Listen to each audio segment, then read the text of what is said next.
Hello అండి. అందరికీ నమస్కారం. ఈనాటి కథలకి స్వాగతం. ఈరోజు మనం గేక్షశులు అనే చందమామ కథని విందాం. అనగా అనగా ఒక ఊళ్ళో ఒక చెవిటివాడు, ఒక గుడ్డివాడు ఉండేవాళ్ళు. వాళ్ళిద్దరికీ మంచి సావాసం ఉండేది. ఇద్దరూ ఆ ఊళ్ళోనే అడుక్కు తిని బతికేవాళ్ళు. కానీ ఒక ఊళ్ళో ఎన్నాళ్ళు దొరుకుతుంది వాళ్లకు బిచ్చం? ఎంతో కాలం సాగలేదు. అందుకని ఆ ఊరు వదిలి దూరదేశాలు పోయి బతుకుదామని ఇద్దరూ కలిసి బయలుదేరారు. దోవలో గుడ్డివాడు చెవిటివాడితో, ఇదిగో చెవిటి మామ, మనిద్దరం ఒక మాటకు వద్దాం. నేను విన్నదెల్లా నీకు చెబుతాను, నువ్వు చూసిందెల్లా నాకు చెప్పు. మనకు దొరికిందెల్లా చెరిసగం పంచుకుందాం అన్నాడు. చెవిటివాడు ఎగిరి గంతేసి సరేనన్నాడు. కొంత దూరం పోయేసరికి గుడ్డివాడికి గాడిద అరుపు వినిపించింది. ఇదిగో ఇక్కడ దగ్గరలో ఎక్కడో గాడిద ఉంది, దాన్ని పట్టుకెళ్ళామా మనకి ఏది దొరికినా దాని మీద వేసుకోవచ్చు అన్నాడు. చెవిటివాడు గుడ్డివాడు చెప్పిన దోవనే పోయాడు. అక్కడ ఒక గుంజకు గాడిద కట్టేసి ఉంది. చెవిటివాడు దాన్ని విప్పి తోలుకు వచ్చాడు. ముగ్గురు మళ్ళీ కొంచెం దూరం పోయాక చెవిటివాడు అన్నాడు గదా, ఇదిగో గుడ్డిమామ, ఇక్కడ చీమల బారు పోతున్నది అన్నాడు. ఇంకేం, కాసిని తీసి పైపంచనం మూటకట్టు, ఎందుకైనా పనికి రాకపోతాయా అన్నాడు గుడ్డివాడు. ఇంకా కొంచెం దూరం పోయేసరికి చాకలివాడి బాన కనిపించింది. దాన్ని కూడా తీసుకుని గాడిద మీద కట్టుకుని బయలుదేరారు. ఇంతలో పొద్దుగూక వచ్చింది. ఆకాశాన దట్టంగా మబ్బు పట్టింది. ఉరుములు మెరుపులతో వాన వచ్చింది. దగ్గరలో ఏది కనబడినా చాలు అందులో తలదాచుకుందామనుకున్నారు ఇద్దరు. అలాగే కాస్త దూరం పోయేసరికి పెద్ద మేడ కనిపించింది. అదిగో పెద్ద మేడ అన్నాడు చెవిటివాడు. అయితే నా చెయ్యి పట్టుకు పరిగెత్తు, నా చెవులు ఉరుముల మోతకు పగిలిపోతున్నాయి అన్నాడు గుడ్డివాడు. నాకు ఉరుములంటే లెక్కలేదు, మెరుపులతో నా కళ్ళు పోతున్నాయి అన్నాడు చెవిటివాడు. ఎందుకు మామా మనిద్దరం ఊరికే వాదించుకోవటం, త్వరగా కొంపకు చేర్చు, తడిసిపోతున్నాం అన్నాడు గుడ్డివాడు. ఇద్దరూ ఆ కటిక చీకట్లో తడుస్తూ ఇంటికి చేరుకున్నారు. గుడ్డివాడు ఆ ఇంటి మెట్లు, తలుపులు, గడియలు చూసి, ఇది ఎవడిదో రాక్షసుడు కొంపలాగా ఉంది, మనం ఇంకో చోటికి పోదాం అన్నాడు. చెవిటివాడికి భయం వేసింది. కానీ ఎక్కడికి పోతాడు? ధైర్యం తెచ్చుకుని, దీంట్లోకే పోదాం పద గుడ్డిమామ, రాక్షసు వస్తే నేను జవాబు చెప్పుతాను అన్నాడు. ఇద్దరూ బలమంతా ఉపయోగించి గాడిద తలుపు నెట్టి గాడిదను లోపలికి తోలి మళ్ళీ తలుపు బిగించారు. లోపల రాక్షసి లేదు, గేక్షసి లేదు. వాళ్లకు బాగా ఆకలి వేస్తున్నది. అన్నము, కూరలు, పళ్ళు, పాలు పెట్టి ఉన్నవి. గాడిదను స్తంభానికి కట్టివేసి ఇద్దరూ కూర్చుని ఆ అన్నమంతా మెక్కారు. కడుపు నిండేసరికి వాళ్లకు నిద్ర వచ్చింది. గురక పెట్టడం మొదలుపెట్టారు. ఇంతలో ఎక్కడో తిరగడానికి పోయిన రాక్షసి వచ్చాడు. తలుపులు బిగించి ఉండేసరికి వాడికి కోపం వచ్చింది. ఎవడ్రోయ్ లోపల, తలుపు తీస్తారా, మిమ్మల్ని పచ్చడి చేయమంటారా అని కేక వేశాడు. ఈ కేకతో గుడ్డివాడికి మెలకువ వచ్చింది. గజగజ వణుకుతూ చెవిటివాడిని లేపి, విన్నావా కేక, రాక్షసి వచ్చాడు అన్నాడు. నాకు వాడి కేకలంటే లెక్కలేదు, నువ్వు ఊరుకో, నేను జవాబు చెబుతాను అని చెవిటివాడు రాక్షసిని దబాయించాడు. ముందు ఎవడిపోయి నువ్వు హాయిగా నిద్రపోయేవాళ్ళని వచ్చి లేపుతావు అన్నాడు. నేనా రాక్షసుణ్ణి, ఇది నా ఇల్లు, తలుపు తీయకపోతే మీ ప్రాణాలు తీస్తాను అన్నాడు రాక్షసుడు.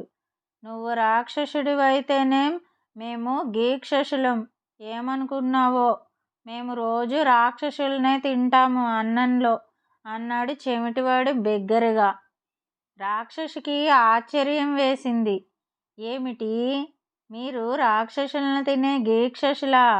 ఏది మీ పొట్ట చూపించండి, నమ్ముతాను అన్నాడు రాక్షసుడు. అయితే కిటికీ దగ్గరికి రా, చూపుతాను అన్నాడు చెమిటివాడు. రాక్షసి కిటికీ దగ్గరికి వచ్చేసరికి గుడ్డివాడు చాకలి బాణ తీసుకుపోయి కిటికీకి అడ్డం పెట్టాడు. రాక్షసి ఆ బాణ తడివి చూసి, అమ్మయ్యో ఎంత పెద్ద పొట్టో, అయితే బాబు మీ తలకాయ కూడా ఒకసారి చూపుతారా అని అడిగాడు రాక్షసి. గుడ్డివాడు గాడిదను లాక్కు వచ్చి కిటికీ ముందు నిలబెట్టాడు. రాక్షసుడు గాడిద తల తడిమి చూసి బాబోయ్ అనుకున్నాడు మనసులో. కానీ బయటికి కనబడనివ్వకుండా, బాబు మీ అరుపు కూడా కాస్త వినిపిస్తారా అని అడిగాడు. గుడ్డివాడు మూటలో ఉన్న చీమల్ని తీసి గాడిద చెవులో పోశాడు. అవి కుట్టడం మొదలుపెట్టాయి. గాడిద తల అల్లల్లాడించి బిగ్గరగా చెవులు పగిలిపోయేటట్టు ఓండ్ర పెట్టింది. పాపం రాక్షసికి హడలు పుట్టి ఆ అర్ధరాత్రి రాత్రికి రాత్రే అడవిలోకి పారిపోయాడు. రాక్షసి పారిపోయినాక గుడ్డివాడు చెవిటివాడు అబ్బా బతికిపోయామనుకున్నారు. ఇంకా అక్కడే ఉంటే మళ్ళీ వస్తాడేమోనని వాళ్ళకి భయం వేసింది. అప్పటికి వాన వెలిసింది, మబ్బులు విచ్చిపోయినాయి, వెన్నెల కాసింది. చెమిటివాడికి ఆ ఇంటో ఒక మూలన ఏదో గుట్ట కనపడింది. దగ్గరికి పోయి చూశాడు. వెండి బంగారు నగలు నాణేలు ఉన్నాయి. చెమిటివాడు గుడ్డివాడికి ఈ సంగతి చెప్పి అవన్నీ 4 మూటలు కట్టి 2 మూటలు గాడిద మీద వేసి మిగతా 2 మూటలు చెరువొకరు వేసుకుని ఆ రాత్రికి రాత్రే బయలుదేరి వెళ్ళారు. ఇక రాక్షసి ఏమి చేశాడు? ఆ పరిగెత్తడం రొప్పుకుంటూ రోజుకుంటూ వాళ్ళ మామగారి ఇంటికి పోయి పడ్డాడు. పడి ఈ సంగతంతా మామకు బావమరుదులకు చెప్పాడు. వాళ్ళకి ఈ మాటలు వినేసరికి కోపం ముంచుకు వచ్చింది. ఛీ, పనికి మాలిన వెధవా, రాక్షసి జాతికి అవమానం తెచ్చావు. పద, మేము వస్తున్నాము. ఆ గీక్షసులు ఎక్కడ ఉన్నారో చూపించు అన్నారు. మన రాక్షసి మామను బావమరుదులను వెంటబెట్టుకొని తన ఇంటికి వచ్చాడు. అక్కడ ఎవ్వరూ లేరు. పైగా ఇంటిలో ఉన్న ధనమంతా పోయింది. ఇక అంతా కలిసి గీక్షసులను వెతుక్కుంటూ అడవిని పట్టారు. మీరు రాక్షసుల పేర్లు ఎప్పుడైనా విన్నారు? అవి చాలా గమ్మత్తుగా ఉంటాయి. వాటి పేర్లు: మన రాక్షసి పేరు దోనకడుపు రాక్షసి, వాడి మామ పేరు కొంగకాళ్ళ రాక్షసి, వాడి పెద్ద బావమరిది పేరు గెద్దముక్కు రాక్షసి, రెండో వాడి పేరు పులిమోహన్ రాక్షసి, మూడో వాడి పేరు పిల్లికళ్ళ రాక్షసి, నాలుగో వాడి పేరు గాడిద చెవుల రాక్షసి. ఈ రాక్షసులు వెతుక్కుంటూ రావటం మన గుడ్డివాడు కనిపెట్టాడు. వాడి చప్పుడు విని, చెమిటన్నా, రాక్షసులు మన వెంట పడ్డారు. గాడిదని అడవి లోపలికి తోలి మన ఇద్దరం చెట్టు ఎక్కితే బాగుంటుంది. వాళ్ళు దాటిపోయిన తర్వాత మనం వెళ్ళవచ్చు అన్నాడు. చెమిటివాడు సరేనని గాడిదను అడవిలోకి తోలి చెట్టెక్కి కూర్చున్నారు. రాక్షసులు చెట్టు దగ్గరికి వచ్చి గుడ్డివాణ్ణి చూశారు. కొంగకాళ్ళ రాక్షసి ముందు వీణ్ణి పట్టుకు తిందామనుకున్నాడు. అక్కడి నుంచి ఒకళ్ళ మీద ఒకళ్ళు ఎక్కి అందరికీ పైన గాడిద చెవుల రాక్షసిని ఎక్కమన్నారు.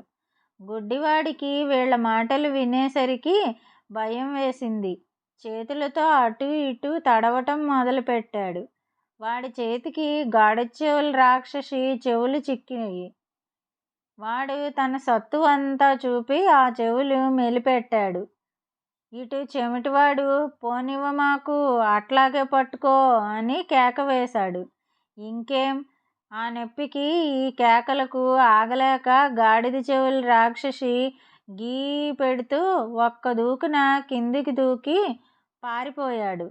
వాడి అరుపు పారిపోవటము చూసి మూడోవాడిని చూసి రెండోవాడు, ఇట్లా అంతా చావు పరుగు తీశారు. వాళ్ళు పారిపోయినాక గుడ్డివాడు చెమిటివాడు చెట్టు దిగి వచ్చారు. చెమిటివాడు గాడిదని వెతుక్కుని తోలుకు వచ్చాడు. అప్పటికి తెల్లవారింది. ఇద్దరూ కలిసి ఊరిముఖంగా ప్రయాణం చేశారు. ఊరి దగ్గరికి చేరినాక చెమిటివాడు, గుడ్డిమామ మనం ఊరి దగ్గరికి చేరాము.